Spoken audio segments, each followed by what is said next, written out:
Chris brought in his cool little homebrew rig, the Brewzilla. Tell us a little bit about this homebrew rig. Oh, I bought this thing probably, about 10 years ago, just for fun at home. And it's done quite well. I wish it was a 220 version, but it's fantastic. It's a lot of fun to work with. So basically with this, I've never used this thing, so this is the first time I got to see it. I think it's really cool. So here we're basically just dumping the grain into the basket, right? Yes. So there's a basket inside of here. Then we go to sparge. It lifts up and locks in. And then we're just going to add our sparge water direct right on top. That's kind of cool. Now, what's up with this interface down here? Does that maintain mash temp? It does. It maintains mash temp. Also, I have there's a pump on this. You can go Celsius or Fahrenheit on this one. And then it's very simple, very basic, easy to use. So do we stir this in like a normal mash? Pretty much. Now, we don't want to get it in that tube, right? No. And if it does, it's not a big deal. This is so bizarre, work on this little scale like this. It's been so long since I homebrewed. It's been 3 years since I've homebrewed. I corrupted him here. Pro brewing, he doesn't want to homebrew anymore. It's kind of like a mechanic, you know. He works on cars all day and then drives a beater because he doesn't feel like working on it when he gets home. This is pretty cool though. Not have to deal with an actual mash tun, and it's all in one unit. Packs pretty easy for, like storage-wise, it's amazing. I still have all my homebrew equipment at home, and just pieces, and occupying my attic. Pretty nice mash. All right, this is what it looks like on the inside here. Whoa! What are you doing over here, Chris? The temperature through the whole thing wasn't quite the same, so what I did is just put the pump on and recirculate some the water on top, get some hot water on top. That's pretty cool. Oh, so the pump actually is at the bottom down here. Yeah, the pump is underneath. Oh, cool. And it goes up through the sight glass. Yeah. And drops down. That is cool.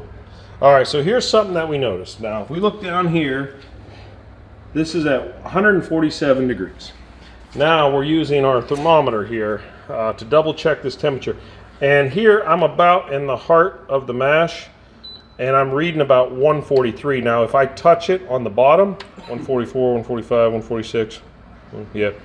So now that is the cool thing about the heater, but what my theory is the temperature probe is actually on the bottom, so when you turn the heater on, it kind of gives you a little bit of a false reading as far as the main mash goes. All right, so ready for sparge now. All right, so this arm comes off really nice, easy, simple.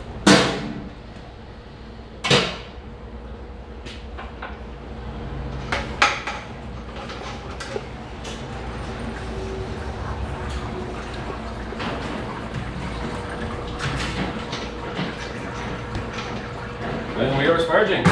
So here we basically have our tankless water heater hooked up, and our RO is actually running through that. So we're just using this hose to dump water on top here for the sparge.